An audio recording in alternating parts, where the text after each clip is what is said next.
Sir. नमस्ते। Sir मेरा नाम स्मृति मुजालदे है। अच्छा, मैं कक्षा 11वीं की छात्रा हूँ। कौन सा सब्जेक्ट है आपका? Sir maths.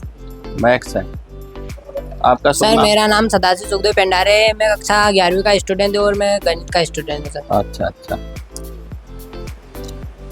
सर हमारे विद्यालय में हर महीने हस्तलिखित पत्रिका बनाई जाती है जिसमें अच्छा। किसी भी प्रशासन से जुड़े व्यक्ति का इंटरव्यू लिया जाता है। हाँ तो हाँ, हम आज आपका इंटरव्यू लेना चाहते हैं बिल्कुल ले और लीजिए। कुछ प्रश्न पूछना चाहते हैं बिल्कुल पूछिए। जिसका आप उत्तर दीजिएगा। हाँ जी। सर मेरा सवाल है, सर इन दिनों बारिश का मौसम है, अ, आपके बचपन में ऐसी कोई सी घटना है मज़ेदार जो आपको आज भी याद हो? जब बचपन की बात है, मैं जब पढ़ता था, प्राथमिक स्कूल में पढ़ता था। मेरा ग्राम का नाम है मोहना, तहसील महेश्वर है, जिला खरगोन में आती है। जब बरसात ज़्यादा होती थी तो नदी में पानी आ जाता था, और पानी आता था तो अभी स्कूलें हमारे उस समय जो थी वो चद्दर की हुआ करती थी, तो पानी टपकता रहता था उस समय भी। तो छुट्टी भी हो जाती, तो छुट्टी जैसे होती थी वैसे घर नहीं जाते थे, हम नदी को देखने जाते थे, नदी में पानी आया कि नहीं आया और पानी बढ़ रहा है कि नहीं बढ़ रहा उसको देखते थे, तो उसका आनंद लेते थे हम। फिर उसमें मछलियाँ आती थी, मछलियाँ क्या प्रवाह की विपरीत दिशा में जाती थी, तो मछलियाँ पकड़ने जाते थे, तो उसमें आनंद आता था। हमको तैरना भी आता है, तो वो अच्छा लगता था, मछली पकड़ना, नदी को देखना। और भी कोई दूसरे गांव के बच्चे भी आते थे, तो इस तरह से मस्ती करते थे। और फिर घर वाले तो मना ही करते थे, घर जाते थे तो मार पड़ती थी, क्योंकि बारिश का मौसम में सर्दी खांसी हो जाती है। तो उससे बचाव के लिए पालक भी बोलते थे कि ये बारिश के समय बाहर ज़्यादा मत निकला करो। तो ये घटनाएं ऐसी हो घटित हुई थी उस समय, इस तरह से आनंद लेते थे। और फिर उस समय कभी कभार हम स्कूल छोड़ के भी चले जाते थे नदी में नहाने के लिए। फिर माता पिता तो पकड़ लेते थे कि ये नहाने गया था, कहाँ गया था, वो तो बालों से ही पता चल जाता था। बाल चिपके हो रहते थे, कंघी तो करते ही थे, छोटे छोटे थे। माता पिता पकड़ लेते थे कि आज ज़रूर नदी में नहाया, इसकी आंखें आ जाएगी। तो मार भी खाते थे, टीचर की भी मार पड़ती थी, घर भी मार पड़ती थी। तो धीरे धीरे ऐसा सुधार कर लेते थे। सर नेक्स्ट क्वेश्चन मेरा है, सर सरकारी स्कूल जुलाई माह से प्रारंभ हो जाती है, हाँ जी। तो सर आप स्कूली बच्चों के लिए क्या टिप्स देना चाहते हैं कि वो आगे अपनी पढ़ाई में और ज़्यादा बेहतर प्रदर्शन कर सकें? जुलाई माह में चूँकि अभी शासन के पहले से भी प्रवेश उत्सव जून से ही शुरू हो जाते थे, और अभी भी प्रवेश उत्सव जो चल रहा है ये जून से शुरू हो जाता है। तो बच्चों को हम आकर्षित करने के लिए शासन ने जो निःशुल्क पाठ्य पुस्तक है, गणवेश है, ये सब उनको दिया जाता है। चूँकि बच्चे एक क्लास से दूसरी क्लास में जाते हैं तो उनमें भी उत्साह रहता है, उनको भी अच्छा लगता है। तो कुछ न कुछ गतिविधियाँ स्कूल में कराते हैं, कार्यक्रम, जिससे बच्चे स्कूल के प्रति आकर्षित हो जाए। कुछ खेल-कूद करा देते हैं, कुछ पालकों को बुला लेते हैं, ऐसे बैठक के माध्यम से कुछ गतिविधियाँ करा देते हैं, तो बच्चे स्कूल की ओर आकर्षित होते हैं। और पढ़ाई भी शुरू करा देते ताकि बच्चों के माध्यम से एक दूसरे बच्चे को पता चले कि हाँ, स्कूल में पढ़ाई शुरू हो गई है, सत्र प्रारंभ हो गया है, तो उपस्थिति धीरे धीरे बढ़ने लगती है। इस तरह से हम कोशिश करते हैं कि बच्चा स्कूल की ओर आकर्षित हो जाए। कुछ वृक्षारोपण का काम भी हम करते हैं जुलाई माह में, और बच्चों के माध्यम से भी लगाते हैं। बच्चों को ही कहते हैं कि आप ही अपने नाम से पौधा लगाओ, या अपने माँ के नाम से पौधा लगाओ, या अपने टीचर के सहयोग से लगाओ। तो इस तरह से बच्चों को हम स्कूल की ओर आकर्षित करते हैं और प्रचार प्रसार करते हैं, और गतिविधि के माध्यम से प्रचार प्रसार हो जाता है। और ये बच्चों के माध्यम से आसानी से हमारा संदेश स्कूल चले हम का एक दूसरे के पास पहुंच जाता है, और हमारा सत्र शुरू हो जाता है। इस तरह से हम आकर्षित करते हैं बच्चों को। सर मेरा अगला प्रश्न है, जी। क्या अभी कभी आपने विद्यार्थी जीवन में बारिश की छुट्टी का मज़ा लिया है? हाँ तो कैसे? बारिश के समय मैंने बताया था अभी कि जब भी अगर छुट्टी हो जाती जल्दी, तो बारिश के दौरान अगर थोड़ा बहुत भी बारिश अगर बंद होती है तो उसमें कोई ना कोई खेल कूद चलता था। गिल्ली डंडा चलती थी उस समय, या साइकिल का जो रिंग रहता था वो चलाते थे, टायर चलाते थे, छोटी मोटी गाड़ी बना लेते थे। तो ऐसा घर में ही बनाते रहते थे और उसका आनंद लेते थे। खेल खिलौने बना लेते थे हम उस समय, मिट्टी के कोई पुतले बना देना, जैसे कोई भी जानवर का चित्र बना देना। तो ऐसे घर में हम कुछ न कुछ रचनात्मक काम करते थे। और इस तरह से धीरे धीरे माइंड भी डेवलप होता है उससे। तो खाली समय में या अवकाश के समय हम ये काम करते थे। और फिर वो कुछ सार फासे भी चलता था पहले, घर में बैठ के चौकड़ी बना लेते थे, तो वो खेल ज़्यादा खेलते थे बारिश के समय। चियाँ चलते थे, कुछ कौड़ियाँ चलती थी, या पत्थर ले लेना या कोई लकड़ी के टुकड़े ले लेना, वो चौकर बना लेते थे। तो वो ज़्यादा खेलते थे और उसका आनंद उसी समय लेते थे। जीत हार भी उसमें होती थी, तो इस तरह से आनंद लेते थे उसमें। सर मेरा क्वेश्चन है, सर हम बच्चों को बारिश के मौसम में स्वास्थ्य को लेकर क्या ध्यान रखना चाहिए? बारिश के मौसम में बच्चों को बिल्कुल ज़्यादा ध्यान रखना चाहिए। हम शासन की जो योजना होती है, जैसे अभी चल रहा है डेंगू चल रहा है, मलेरिया चल रहा है, डायरिया चल रहा है, जो संक्रामक बीमारियां हैं, उनसे बचाव के लिए यही कहते हैं कि बारिश में एक तो आवश्यकता तो ही बाहर निकलो, पानी जो है उसको शुद्ध करके पीना चाहिए। क्लोरीन की गोलियां या फिटकरी डाल दो मटके में, या अन्य कोई दवाई डाल के उसको शुद्ध करके ही पीना चाहिए। क्योंकि इसमें अभी जो जो संक्रामक बीमारी है या जो रोग है, डायरिया का ज़्यादा होता है। और इस बरसात के मौसम में भोजन भी संतुलित करना चाहिए, क्योंकि पाचन शक्ति थोड़ी गति होती है, वो धीमी हो जाती है। या ऐसी कोई संक्रामक चीज़ भी नहीं खाना चाहिए जिससे इन्फेक्शन हो, सर्दी खांसी हो, मलेरिया हो, फीवर आए, तो इनसे बचना चाहिए। स्वच्छ पेयजल का उपयोग करें, तो उससे बहुत सारी बीमारियां मतलब कंट्रोल हो जाती हैं। सर्दी खांसी हो तो मास्क लगा लेना चाहिए, तुरंत डॉक्टर को दिखाना चाहिए, तो ये बीमारियां तुरंत कंट्रोल हो जाती हैं। तो इस तरह से ये सावधानी रखना चाहिए, अपन को भी रखना चाहिए, अपने घर में भी रखना चाहिए। घर में आसपास साफ़ सफाई भी करना चाहिए। केरोसिन का छिड़काव कर दो, या अगर कोई गंदा पानी रुका हो या कूलर में कोई गंदा पानी हो, उसको साफ़ सफाई करा दो, क्योंकि उसमें डेंगू वगैरह इनके भी जो कीटाणु होते हैं वो फैलते हैं। और ये मच्छर है, मच्छर के माध्यम से भी बीमारी फैलती है, मलेरिया जो रोग हो जाता है। तो ये फीवर जो होता है, इनसे भी बचाव करना चाहिए, क्योंकि मलेरिया इस समय ज़्यादा होता है। मच्छर काट के एक दूसरे को ऊपर जाता है, तो जो ब्लड होता है उसको सक करता है, तो वो इस तरह से फैल जाता है। और सर्दी खांसी में तो तुरंत इन्फेक्शन होता है। तो ये सब बचाव, मास्क लगाना चाहिए बचाव के लिए, और शुद्ध पेयजल का उपयोग करना चाहिए। तेल की चीज़ें कम से कम खाना चाहिए, बेसन की चीज़ें कम से कम खाना चाहिए। जो पच जाए वो भोजन संतुलित लेना चाहिए। ये बचाव स्टूडेंट के लिए ज़रूरी है। स्कूल में भी अगर कोई बच्चा आसपास बैठा हो, उसको सर्दी खांसी हो, तो उसमें अपन को मास्क लगाना चाहिए। उसको कहो थोड़ा दूर बैठ जाए, मास्क लगा ले, तो इन्फेक्शन होने की संभावना कम हो जाएगी। ये बचाव करना चाहिए और डॉक्टर को तुरंत दिखाना चाहिए, तो संक्रामक बीमारी नहीं फैलेगी और स्वस्थ रहेंगे आप। ऐसा। सर मेरा अगला प्रश्न है, बारिश के दिनों में विद्यालय के प्रति छात्रों का आकर्षण बना रहे, इसके लिए क्या किया जा सकता है? बारिश के दिनों में विद्यालय के प्रति आकर्षण बना रहे, तो विद्यालय में कुछ खेलकूद गतिविधियाँ भी होती है। जैसे आजकल प्रति शनिवार CCL का वो जो कार्यक्रम होता है, उसमें भाषण भी हो सकता है, वाद विवाद भी हो सकता है। कोई चार्ट मॉडल बनाने के लिए बोलते हैं, विज्ञान के चार्ट बनाने के लिए बोलते हैं, या कोई लेक्चर देने के लिए बोलते हैं। तो छोटे छोटे सेमिनार का भी आयोजन किया जाना चाहिए। कहानी है, कविता है, ये स्कूल के माध्यम से की जाती है, तो बच्चों का आकर्षण बना रहता है। इसमें जो कमज़ोर बच्चा होता है उसको भी मोटिवेट करते हैं, ताकि वो भी बोलना सीख जाए। क्योंकि कक्षा में बहुत सारे बच्चे होते हैं कि वो आता तो है उसको, लेकिन वो बोल नहीं पाता है। तो टीचर को चाहिए कि उसको मोटिवेट करे, जो कम बोलता हो लेकिन उसको आता है, तो उसको पहले आगे आने का अवसर देना चाहिए। और गतिविधियाँ होगी तो सारे बच्चे भागीदारी बढ़ेगी, उनका आत्मविश्वास बढ़ेगा और बिल्कुल वो आगे बढ़ जाएगा। तो इस तरह से बच्चों का आकर्षण बढ़ेगा, क्योंकि वो एक दूसरे को सुनेंगे, समझेंगे, सीखेंगे, तो सबको अवसर मिलेगा शिक्षण में या शिक्षा प्राप्त करने का। तो इस तरह से उनका आकर्षण को बढ़ा सकते हैं। और साथ में खेलकूद करा दो, वृक्षारोपण कार्यक्रम करा दो, तो ये इस मौसम में अपन कराते हैं और आगे भी ये गतिविधियाँ चलती रहती हैं।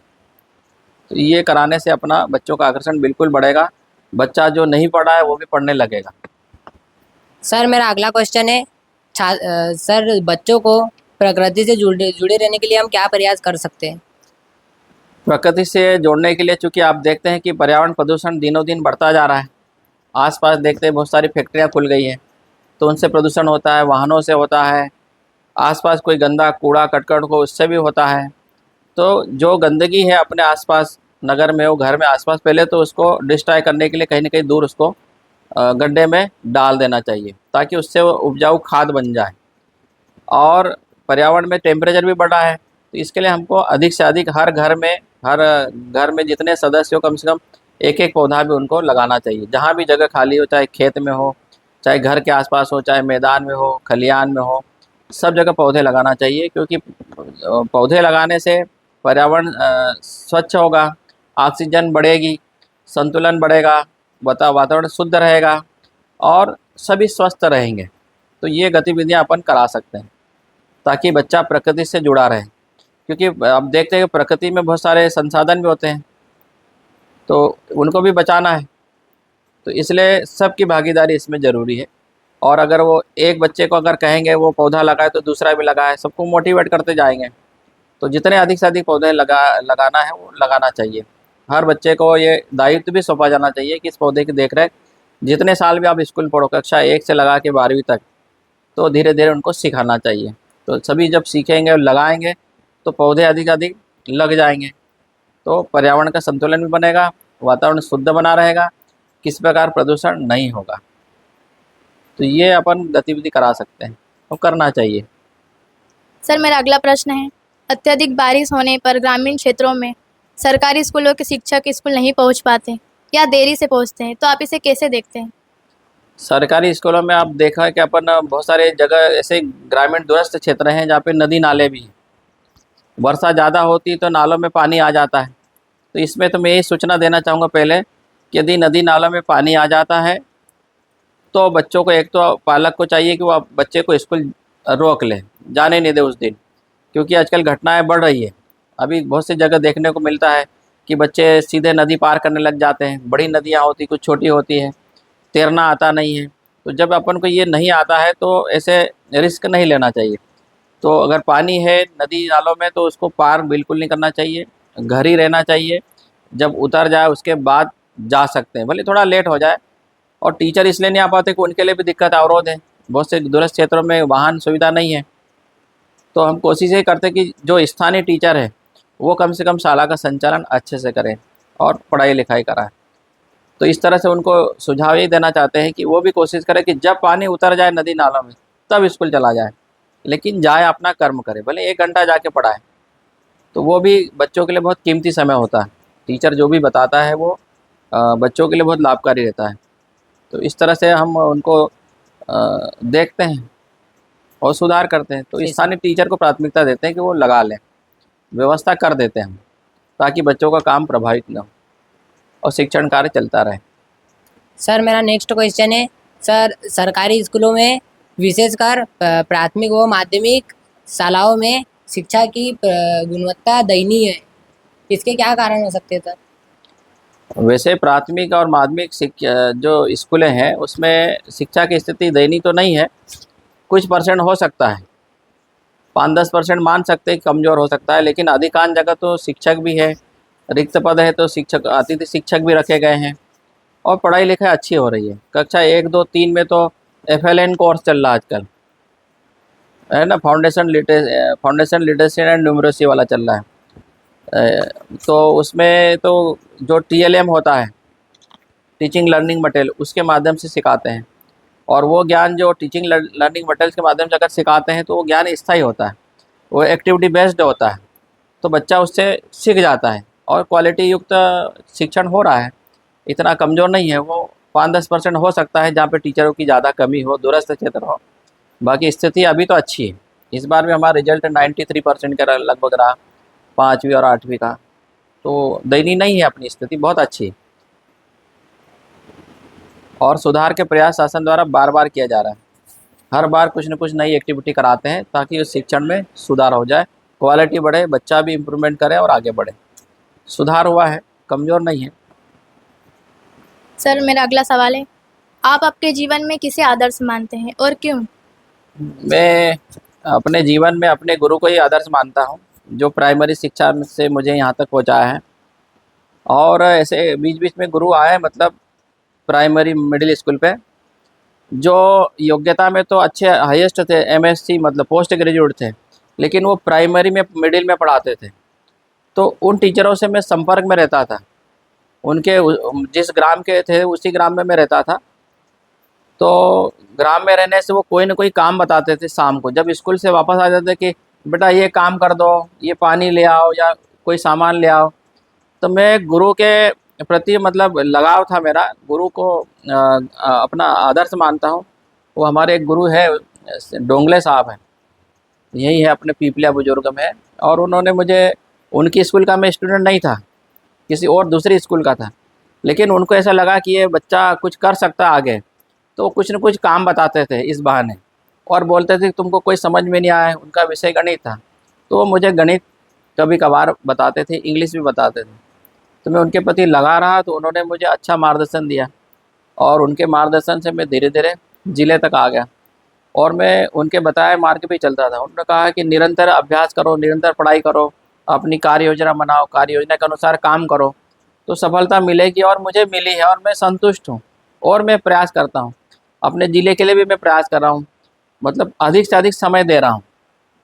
ऑफिस का काम हो, चाहे शिक्षण का काम हो, चाहे प्रशासनिक हो, चाहे वित्तीय हो या कोई भी काम हो या आम जनता का हो, मैं सभी को समय देता हूँ और पूरा पूरा समय देता हूँ।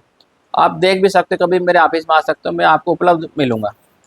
और हमारे लोकेश शाह जी भी बीआरसी रहे हैं, इन्होंने बहुत अच्छा काम किया हमारे अधीन। तो ये खुद भी समर्पित है और ऐसे ज़िले में बहुत सारे अधिकारी कर्मचारी जो टीम भावना से काम करते हैं। हमारे माननीय कलेक्टर महोदय भी मतलब बहुत ज़्यादा मेहनत करते हैं, हर व्यक्ति पे नियंत्रण रखते हैं, हर व्यक्ति की मतलब हर मीटिंग में समीक्षा होती है और बारीकी से समीक्षा होती है। तो पूरी टीम अच्छा काम करे ज़िले में, शिक्षा विभाग में भी अच्छा करे, अन्य विभागों में अच्छा करे। और हम बिल्कुल टाइम टू टाइम वो काम करने का पूरा प्रयास करते हैं, क्योंकि जो काम टाइम लिमिट में दिया है, मान लो 2 दिन में करना है तो 2 दिन के पहले ही कर देते हैं, 3 दिन का दिया तो 2 दिन में कर देते हैं। ये पूरा कोशिश रहती है कि समय से पहले कर दो। अगर समय से पहले कर देंगे तो बिल्कुल अपन को सफलता मिलेगी, किसी भी काम में कोई बाधा नहीं आएगी, कोई रुकावट नहीं आएगी। कोई समस्या आए तो अपने से सीनियर से बात कर लो, तो कोई ना कोई समाधान मार्गदर्शन अपन को मिल जाएगा और अपना रास्ता साफ हो जाएगा, आगे बढ़ते रहेंगे निरंतर। तो ये इस तरह से कर्म करते गए हैं और प्रयास किया अपन ने और इतनी मेहनत करते आए, अभी भी कर रहे हैं। तो मैं अपने गुरु को ही मानता हूँ आदर्श, जिनके मार्गदर्शन में मैं यहाँ तक आया और अच्छा काम कर रहे हैं। और लोगों को भी हम मोटिवेट करते हैं कि आप भी करो, और कर रहे हैं लोग। तो इस तरह से अपनी स्थिति ज़िले की भी अच्छी है शिक्षा विभाग में। सर मेरा अगला क्वेश्चन है और लास्ट क्वेश्चन है, सर आपका बच्चों के लिए क्या संदेश है? बच्चों के लिए मेरा यही संदेश है कि बच्चा एक अपनी कार्य योजना बनाए। उदाहरण के लिए मैं बताता हूँ कि मान लो कोई अतिरिक्त कक्ष बनाना है, 10 बाय 10 का हो, मान लो समय सीमा 1 माह दिया है, तो 1 माह में उसको हर हाल में पूरा करना चाहिए। उसको आगे के लिए नहीं डालना चाहिए कि चलो यार थोड़ा लेट हो गया या कोई और दूसरा काम आ गया। काम तो बहुत सारे आते हैं बीच बीच में, लेकिन उनको करते हुए भी अपना जो मुख्य जो काम होते हैं पहले उसको प्राथमिकता दें। जो मेन काम, जैसे स्टूडेंट का मेन काम है अच्छे से पढ़ाई करना, तो अपना पूरा फोकस पूरे विषयों पे देना चाहिए। अपनी कार्य योजना बना लें, कार्य योजना अगर बनाएगा और कार्य योजना के अनुसार ही उसको समय देंगे तो सफलता आपको सभी को मिलेगी, कोई भी बच्चा। क्योंकि आजकल कंपटीशन का दौर है, प्रतियोगिता जो है प्रतिस्पर्धा ज़्यादा हो रही है, एक से एक पढ़ैया बच्चे मिल रहे हैं, क्योंकि वो कोई 6 घंटा पढ़ा, कोई 7 घंटे, कोई 8 घंटा, कोई दिन रात पढ़ता रहता है, ऐसे बच्चे भी हैं। तो स्टूडेंट को यही चाहिए कि कार्य योजना के अनुसार अधिक से अधिक समय अपना पढ़ाई को दो, और कोई दिक्कत हो तो अपने गुरु से बात करें, अपने विषय शिक्षक से बात करें। अगर उससे बात करेंगे तो अपना कोई भी प्रश्न का समाधान हो जाएगा, और उससे नहीं हुआ तो अपना मोबाइल में यूट्यूब है, उसके माध्यम से भी आप कोई सा भी कोर्स देख सकते हो, कोई सा भी टॉपिक का आंसर देख सकते हो। उसमें एक से एक टीचर भी मिल रहे हैं, तो आपको मार्गदर्शन सही मिलेगा, तो उसका उपयोग करना चाहिए। अगर इस तरह से आप कार्य योजना के अनुसार करोगे तो बिल्कुल निश्चित रूप से आपको सफलता मिलेगी। चाहे आप एमपीपीएससी करना चाहते हो, चाहे आईएएस करना चाहते हो, चाहे आईएफएस करना चाहते हो, या अन्य कोई भी परीक्षा कंपटीशन हो, आपको सफलता मिलेगी, मतलब मिलेगी। उसमें कोई रुकावट, कोई बाधा नहीं आएगी। तो मैं तो इसी तरह से अपना काम करता हूँ और दूसरों को भी यही मैं सलाह देता हूँ। तो वो अगर जो करता है उसको बिल्कुल सफलता मिलेगी, उसमें कोई दिक्कत नहीं। अवरोध बहुत सारे आएंगे, लेकिन अवरोध से डरना नहीं, उससे लड़ो। कोई अपन कहीं किसी टाइम ऐसा रहता है कि अपना माइंड थोड़ा निराश हो जाता है, कि अब नहीं करना है, निराश नहीं होना। थोड़ा शांति से उसको सोचो समझो और अपने से वरिष्ठ से बात करो। आपको मार्गदर्शन मिलेगा, नई ऊर्जा मिलेगा, नया गाइड मिलेगा, नया रास्ता मिलेगा, तो आप अपने मंजिल तक पहुंच जाओगे। कोई अवरोध नहीं आएगा, बिल्कुल नहीं आएगा। तो योजना बनाना ज़रूरी है, बिना योजना के काम नहीं होगा। तो इस तरह सफलता प्राप्त कर सकते हैं। धन्यवाद सर, ठीक ठीक, थैंक यू। जो आपने हमारे सवालों का जवाब दिया। ठीक, थैंक यू।